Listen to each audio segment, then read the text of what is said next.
Hello, today's video we have the following content. Suhai was betrayed and exploited for 10 years. Yu Zheng's conspiracy of the master-apprentice system was revealed. On the surface, they seemed to be harmonious, but in fact, they had their own ulterior motives. This time, the star-making godfather Yu Zheng, who was exposed by the backlash of traffic, finally showed his true face. Yu Zheng's praise and kill method is really intriguing. In the eyes of many people, although Yu Zheng's character is somewhat lacking, he is still a veteran of plagiarism. However, for the artists in their company, he is indeed a good boss. As long as he likes someone, he will definitely give resource support. Recently, due to the termination of his contract with Sukai, the main actor under his company, Yu Zheng's true face was accidentally revealed. The beginning of the matter was a blessing message sent by Yu Zheng to his artists. What a coincidence! Sukai and another male actor in the company, Wang Zhengyu, who is now popular, actually have birthdays on the same day. On March 5, Yu Zheng sent a blessing on Weibo, which happened to be a happy birthday to the two birthday friends. The words to Sukai sounded like he was handling official business, but he seemed particularly kind to Wang Zhengyu. The picture accompanying Wang Zhengyu was a photo of Yu Zheng visiting the set when he finished filming not long ago. The pictures accompanying Sukai looked like a few photos picked at random. In the same company, the most taboo thing is not to treat things fairly and justly. This blessing Weibo made Sukai's fans a little dissatisfied. Coupled with the rumors about Sukai's termination of the contract, things became more complicated. This time, the most obedient Sukai actually went against his boss Yu Zheng. Then another insider broke the news that Yu Zheng's contract with Sukai was simply a tyrannical clause. Whether it is the filming pay or the advertising fee, 70% must be distributed to the company. The remaining 30% is used to support the employees in the studio. When Sukai takes a role, he actually has no right to make his own choice. In fact, sometimes it's not that these artists don't want to fight, but that they simply don't have the opportunity.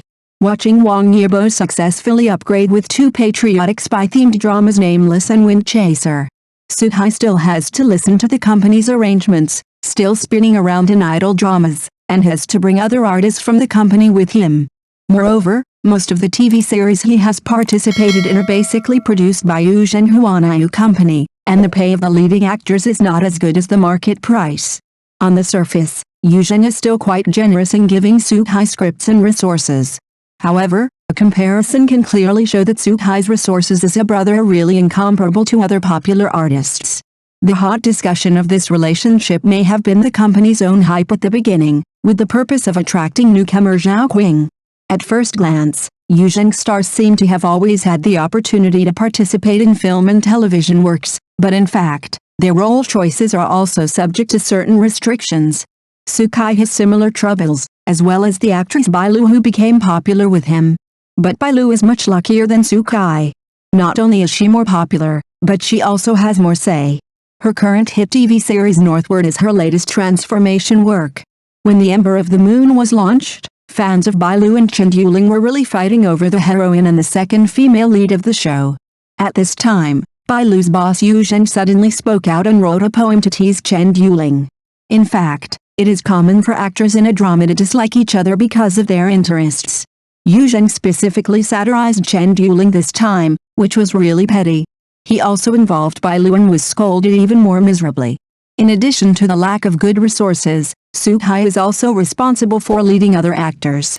The way this group of actors is not as simple as recommending roles to them.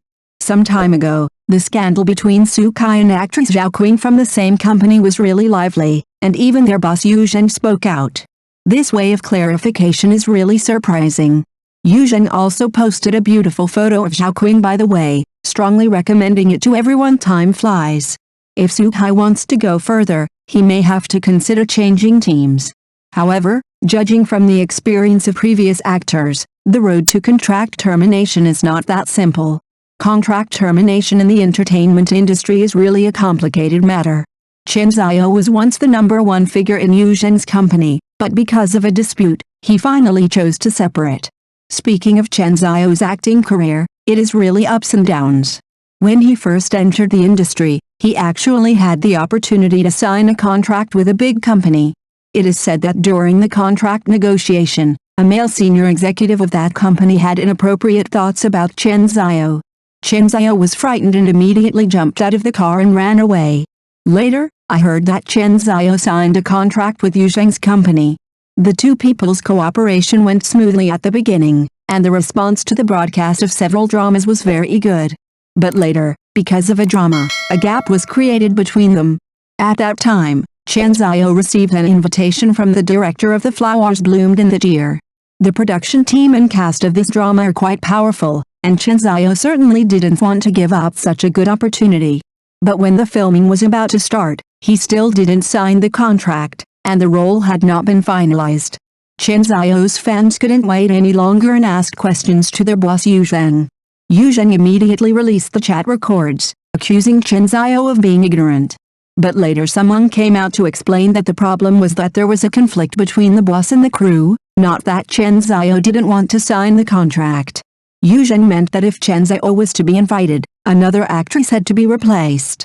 But the crew was also very principled. The female role had already been found to be a suitable actress, and it was impossible to change people just because of a sentence. Both parties insisted on their own views, and in the end, they didn't figure out who owed whom. But the director of the show later said that he liked Chen Xiao, and there didn't seem to be any contradictions. In the end, Chen Xiao decided to terminate the contract with Yu Zheng. It is said that the cost of termination is very high, almost tens of millions. Chen Xiao contributed all the salary for the next few dramas to Yu Zheng, and only then did he gain new freedom. But once the contract was terminated, Yu Zheng still didn't let go. Just recently, the divorce of Chen Xiao and Michelle Chen was really known to everyone. This time, Yu Zheng suddenly mentioned the topic of Chen Xiao and Xia Liang partnering up again during the live broadcast, and everyone was shocked. Let's talk about Su Hai first. This guy is the pillar of Yu Zheng's company Huanai Film and Television. He is handsome and has good acting skills. He became famous all over the country after filming Story of Yangtze Palace. But do you think he earns a lot? No way. It is clearly written in the contract that 70% of the film remuneration and endorsement fees must be handed over to the company, and he can only get 30%. It is common for him to be exhausted from filming and stay up late to catch up with announcements, but where is the money? Most of it goes into the boss's pocket. What's more infuriating is that he has no say in what role to take, and it all depends on the company's approval. The roles with better resources have already been decided by others, and he can only pick up some scraps. His life is simply a dumb person eating bitter herbs, with no way to say his suffering. This is not to promote newcomers, it is clearly to use people as ATMs. Su Hai's experience is not an isolated case. This kind of master-apprentice system in the circle has long been played to perfection. Let's look at Song Weilong again. This young man was also very popular with Phoenix Prisoner back then, but unfortunately he had to deal with Yu Zheng, his boss, and the good days turned sour not long after. The show received mediocre response after it was broadcast. When the company saw that he could not bring traffic, it immediately tilted resources elsewhere. Song Weilong quit and proposed to terminate the contract in 2021. What was the result? The company threw out a sky-high bill.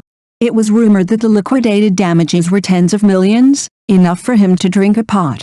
It was not easy to get out of the sea of suffering in 2023, but in the past 2 years, he has had almost no new works, and his career has directly fallen from a popular young actor to the bottom. It was not until 2024 that he appeared in Wu for that he could take a breath. Data will not lie. In 2023, there was an entertainment industry report that said that nearly 40% of artists' careers were hindered after the termination of the contract. Song Weilong's experience is a vivid example. Looking at his experience, I sweat for him. This circle is really boss makes the boss, and the boss makes the boss. Let's talk about Chen Xiao. He played Yang Guo in The Return of the Condor Heroes and was extremely handsome. He became famous in 2014 thanks to Yu Zheng's drama, but the good times didn't last long. In 2017, he and Yu Zheng had a complete falling out over the role of Nothing Gold Can Stay. Yu Zheng also publicly dissed him for being immature, and the crew would rather replace him than compromise. Chen Xiao was furious and terminated the contract and paid $20 million to get out. That's not all. In 2023, When rumors of Chen Xiao and Michelle Chen's divorce just emerged, Yu Zheng immediately took advantage of the popularity and cooed Chen Xiao and Zhao Liang will work together again in the live broadcast, which made netizens say too good at playing. This operation is cruel enough, isn't it? I think this boss treats artists as cash machines to the core. An agent in the circle revealed that this routine of draining the value of artists is simply commonplace in the entertainment industry. Do you think Yu Zheng is the only one who does this? That's really naive. The entertainment industry is a deep pool. In the contract signed by Fan Bingbing and Huai brothers in her early years, 60% to 70% of her salary had to be handed over, and the company was still very strict. In 2007, she paid $5 million to terminate the contract, and only then could she be considered to have turned over a new leaf. What about Stephen Chow? In the 1990s, it was similar to the Yongsheng Film Company under Xiang Huaqiang. 70% of the salary went to the company, and it cost 20 million Hong Kong dollars to terminate the contract, which led to the later A Chinese Odyssey. And Wang Junke broke up with Times Fengchen in 2018 and got out of it by legal means. A survey in 2024 made it clear that 60% of the artist contracts in the mainland entertainment industry have unequal clauses. When I put this number on the table, I couldn't help but be shocked. Is this a cancer in the industry or a law of survival? I think it's probably the former, but some people insist that without this rule, where would newcomers get a chance? Why does this statement sound so awkward to me? But then again, resistance is not without rewards. After Wang Junke terminated his contract, he filmed Broken Bridge in 749 Bureau, and transformed from an idol to an actor, and his career path became wider and wider. Stephen Chow is even more amazing. He set up his own company to film A Chinese Odyssey, which became a classic and achieved great box office and reputation. But look at Su Kai and Song Wei Long. One is still in the contract, and the other took several years to get back on his feet after the contract was terminated. Why is the difference so big? I think luck, strength, and timing are all indispensable. Wang Junke has fans to support him, and Stephen Chow has talent to rely on. What about Su Kai and others? Maybe it's bad luck and bad luck. But then again, if this circle is really so oppressive, who would dare to jump in? The broken rules of the entertainment industry should have been changed long ago. The law must be toughened, and artists must learn to speak for themselves, otherwise how many young people will be deceived by this sell-body contract? Think about it, one by one, children with dreams are tied to the contract, and their dreams are shattered. How bad it is. Thank you for watching the video. If this is your first time watching a video, please subscribe to the channel, like and leave your comments to help us develop your channel.